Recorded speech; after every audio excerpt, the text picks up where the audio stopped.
Well, we are grateful to have as our guest this morning the Reverend Olympia Brown.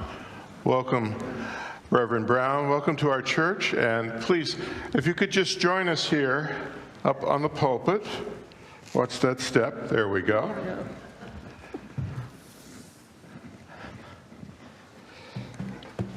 I want to thank you for being here this morning. It's a rare event for us to have someone of your distinguished abilities here with us on Sunday morning. Thank you so much.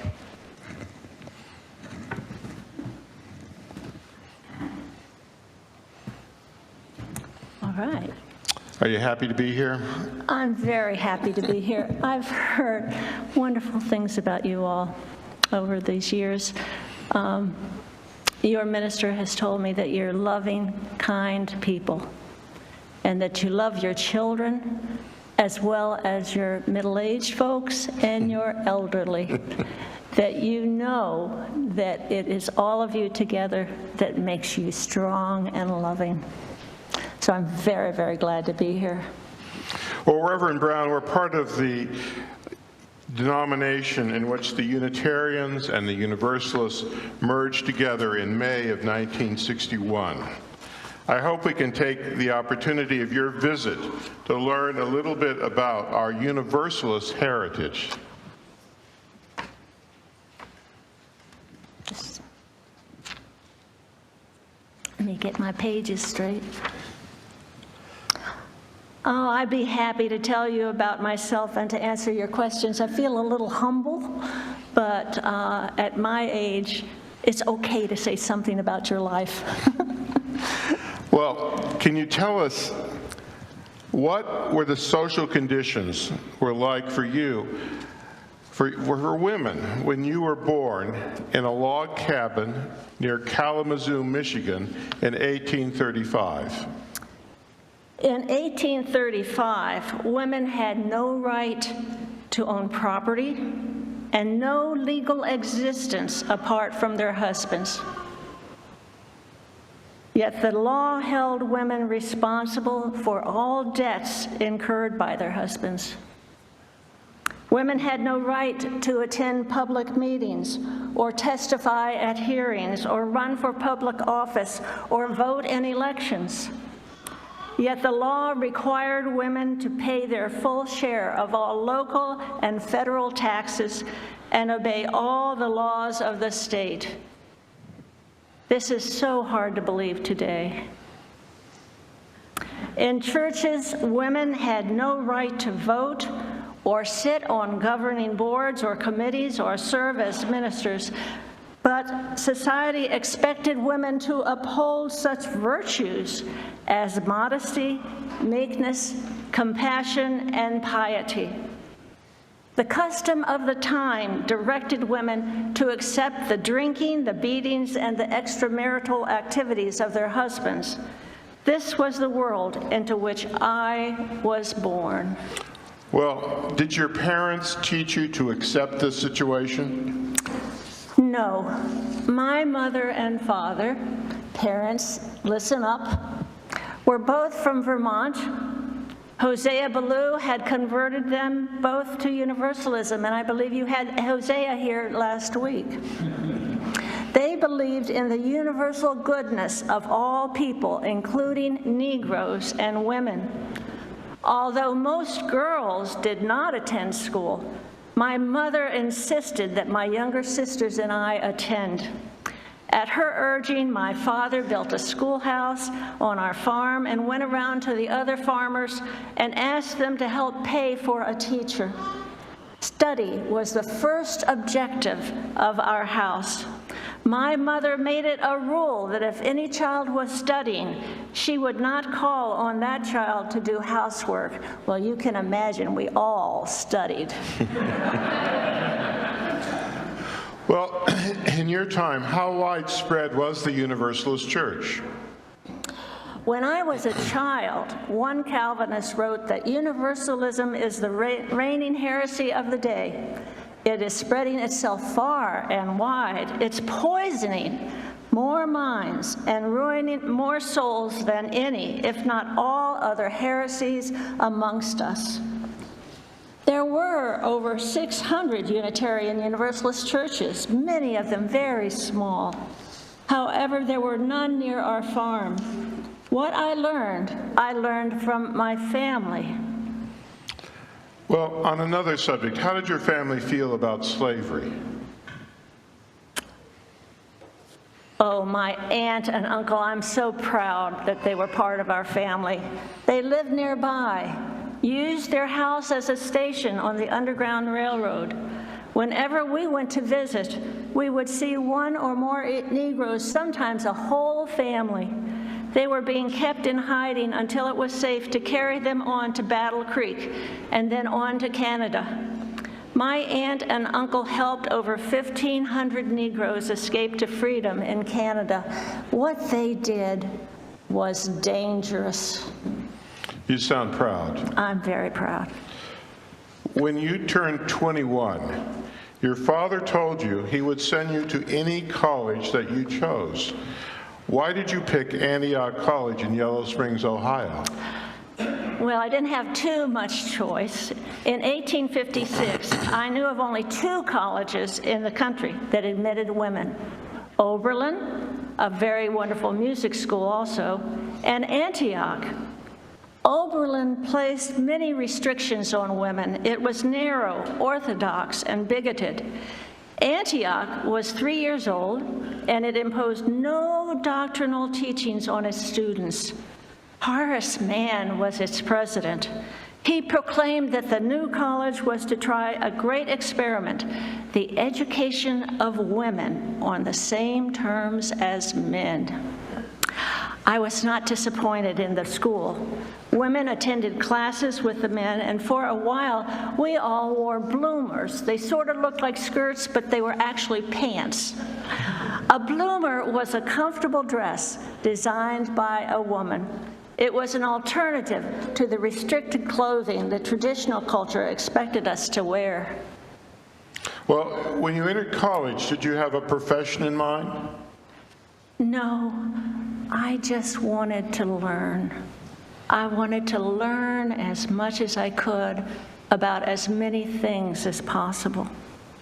But during my years at college, I graduated and formed the determination to become a preacher.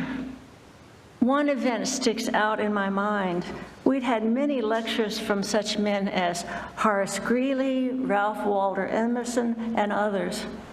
But the lectures were all by men. We young women ventured to ask why the school had invited no women speakers. The faculty and administration told us that there were no women as a lecturer that would be as good. I decided to have a woman as a lecturer, and I didn't just sit still. I put up notices inviting women to meet on a certain day in the reception room. When I called the meeting to order, I said that women were left off the lecture program, the claim being that there were no women as wise as the men whom the school had engaged. I said there was Susan B. Anthony, Elizabeth Cady Stanton, Lucy Stone, and Antoinette Brown Blackwell, any of whom would compare well with the men. I said that what we had to do was to raise the money and select a woman speaker ourselves, take it in our own hands. They all agreed. We chose Antoinette Brown for our speaker, and we proceeded to raise the money immediately. Antoinette Brown considered herself a minister, but no denomination officially recognized her ordination. Your ordination of a person is very important. It is you, the congregation, to recognize someone to be a minister. But because she wasn't ordained, she did not have the authority or influence that we think of ordination as giving. She delivered her lecture Saturday night. I thought we should invite her to preach Sunday at the college chapel.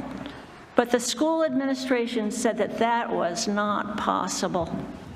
I then determined to have her preach in the church in town. I proceeded to hunt up the trustees, all of whom lived at a long distance from town. I wanted to get their permission for her to occupy the church Sunday morning. I was successful in securing the church, and she preached to a large audience. It was the first time I had heard a woman preach, and the sense of victory lifted me up. I felt as though the kingdom of heaven was at hand.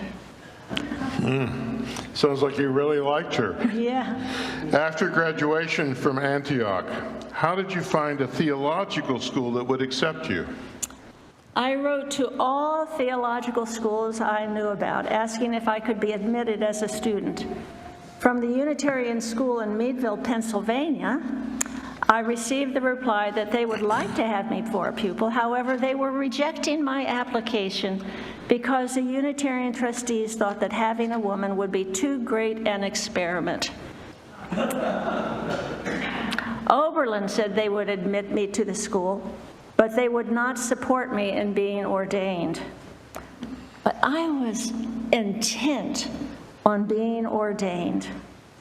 Realizing that I would not be likely to gain this through preparation at Oberlin, I wrote to St. Lawrence University, the Universalist Divinity School in Canton, New York.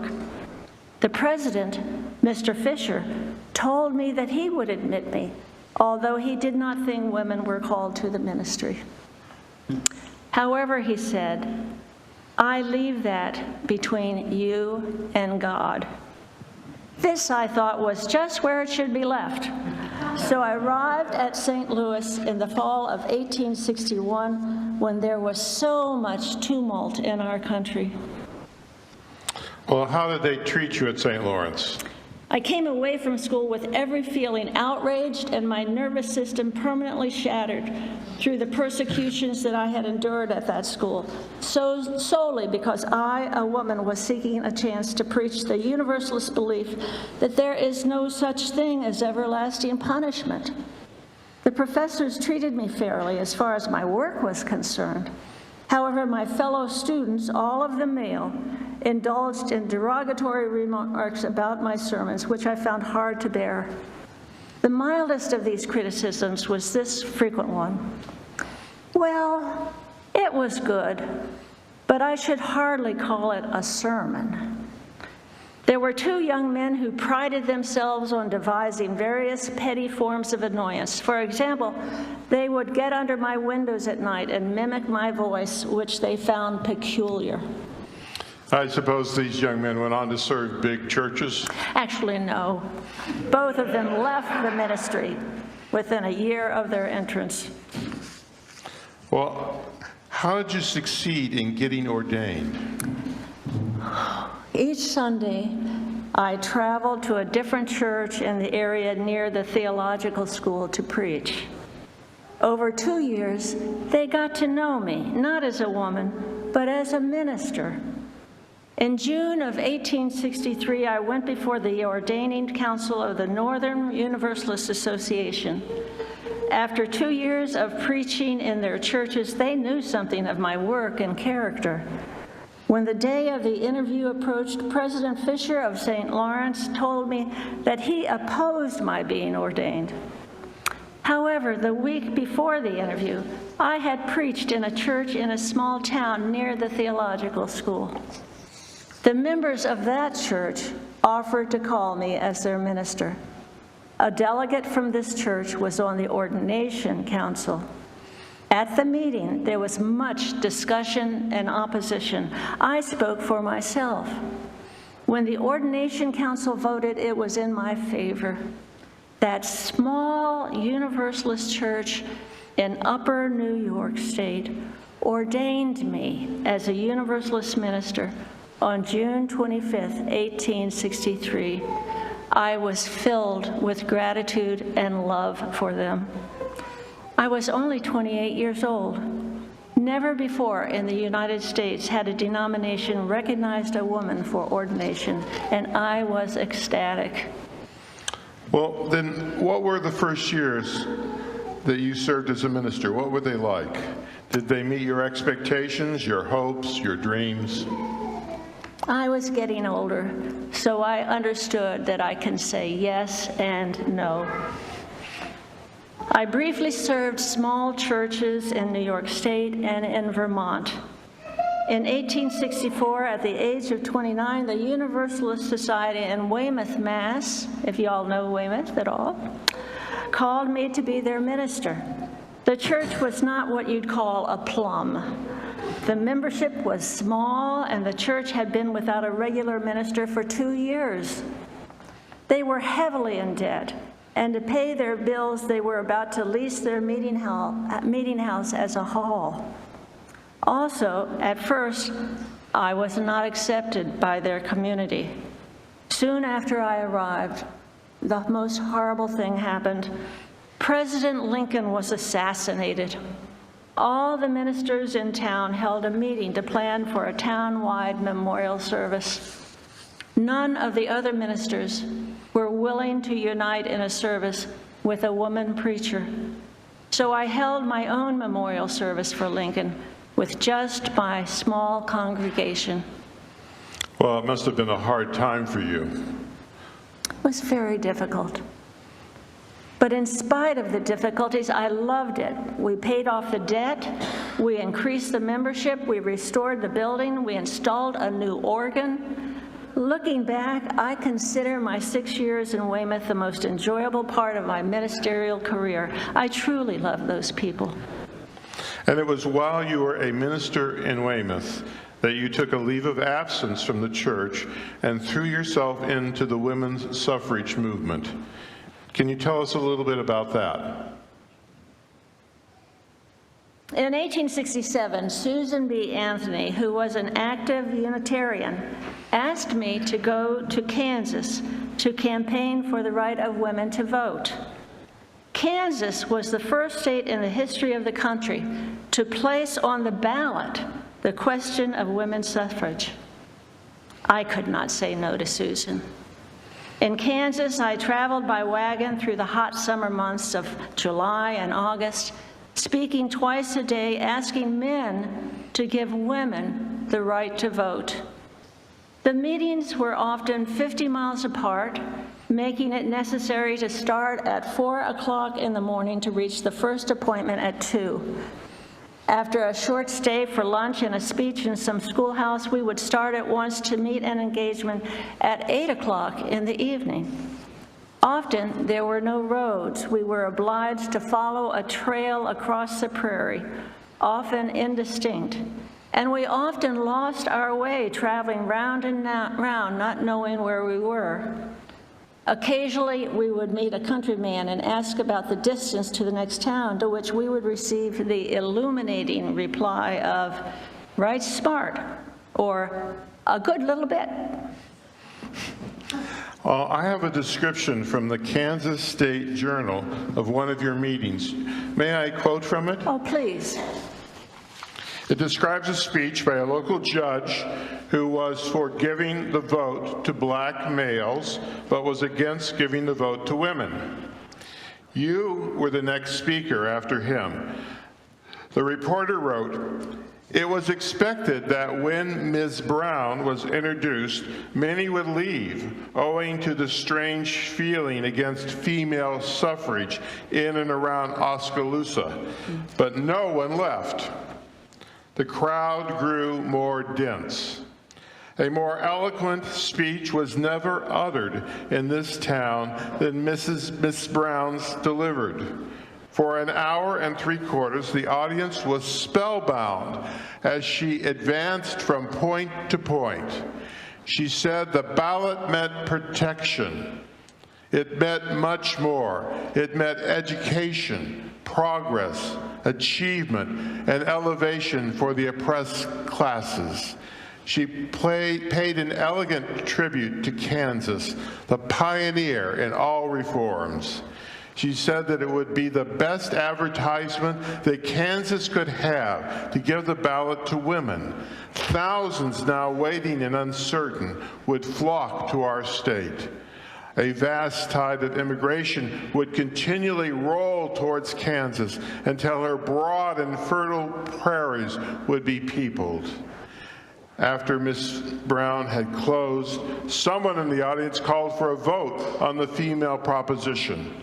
The vote was put, and nearly every man and woman in the House rose simultaneously.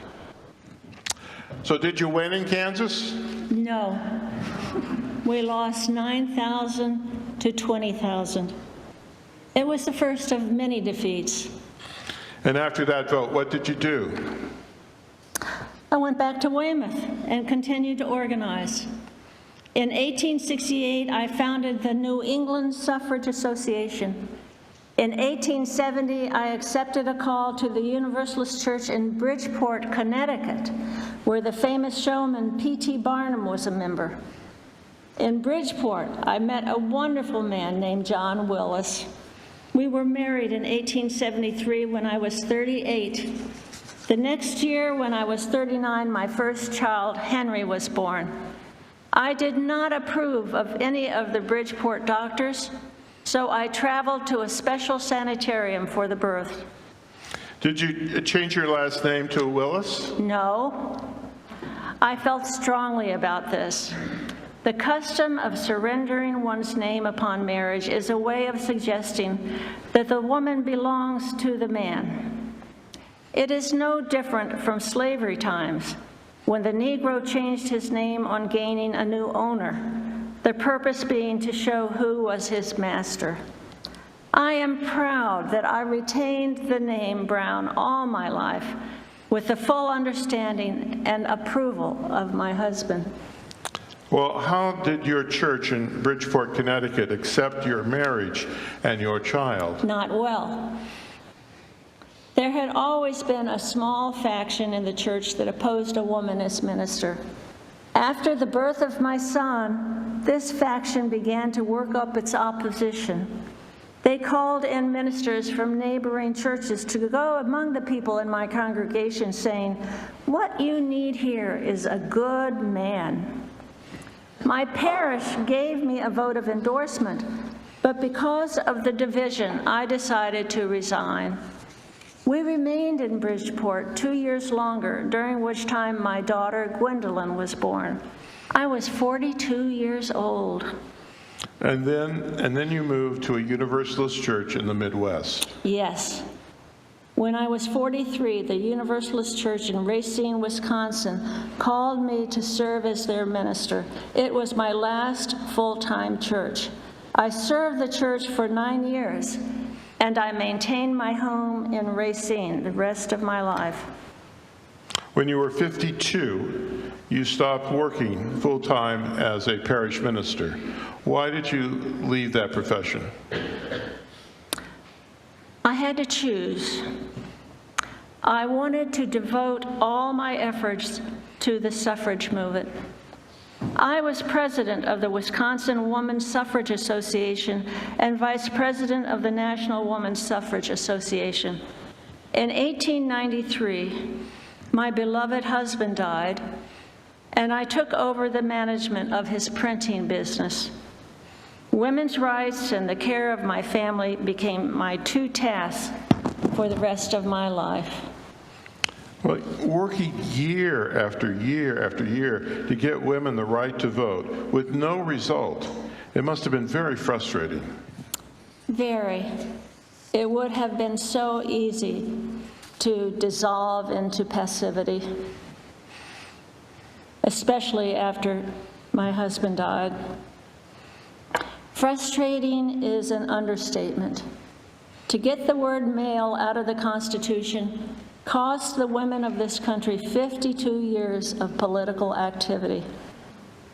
We conducted 480 campaigns to get constitutional conventions to include women's suffrage planks. We conducted 30 campaigns to get presidential conventions to endorse women's suffrage in their platforms. We conducted 19 campaigns with 19 successive Congresses to get an amendment to the federal Constitution. A mirage often deceives reformers. We see distant things near. We suppose that victory is at hand, when in reality generations are yet to pass before we will realize our goal. But then, on August 26, 1920, the 19th Amendment to the United States Constitution was adopted. At the age of 84, you finally had the right to vote. It must have been a wonderful feeling for you to walk into that voting booth in November of 1920 after all those years. I was happy and angry. I wished the others were there to enjoy the victory with me. All the other early pioneers, Susan B. Anthony, Elizabeth Cady Stanton, Lucy Stone, all of them and many more had died. I was one of the few women who had been in on the beginning of the suffrage movement to live and vote in a national election. I only wished that my old friends had been there to savor the victory with me. I wished that my mother had been there. You lived to the age of 91. What were the last years of your life like? I continued to attend the Universalist Church, and I became active in a new group started by a young Unitarian, Roger Baldwin. He called it the American Civil Liberties Union. The last year of my life, in 1926, I took a 5-month trip to Europe with my daughter, and we explored the Italian Riviera, Switzerland, and France. Oh, that sounds like a wonderful trip. Reverend Brown, I would like to thank you for being here this morning and answering my questions about your life.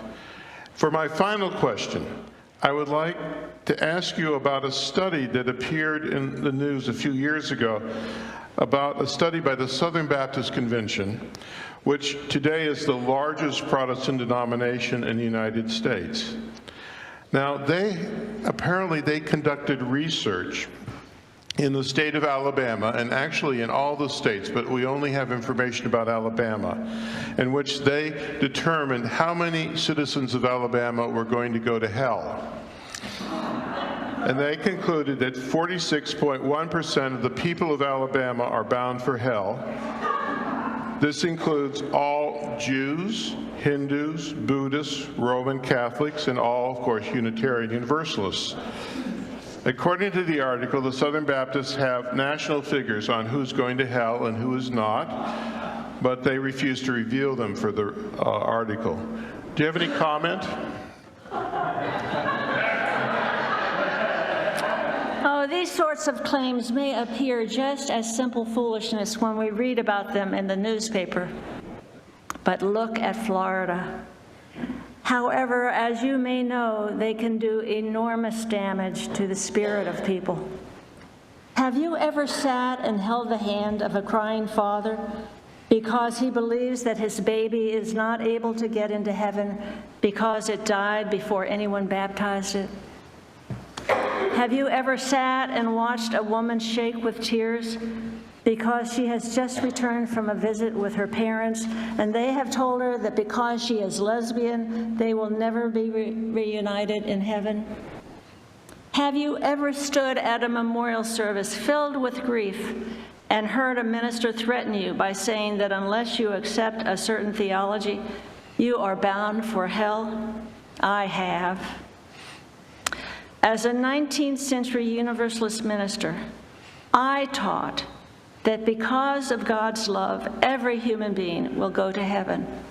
Even those who have hurt us the most, in the end, will be accepted. Today, there is still a need to preach the theology of universal salvation. However, as you can see by my own life, universalism is more than a religious belief about what happens when we die. It is a view of human nature. We taught that God, just as God loves every human being, we human beings have a responsibility to treat every person with love and equality. Universalism is an ethical movement. It is a protest against injustice. It is a piercing cry against every kind of discrimination. It is a commitment to the cause of social reform. It leads out into the affairs of the world. It possesses a social dimension. It requires an ethical commitment to the plight of other human beings. Oh, it's a great heritage, and I urge you to proclaim it without any excuse or apology. This is the religion I leave you as your inheritance. Thank you, Reverend Brown.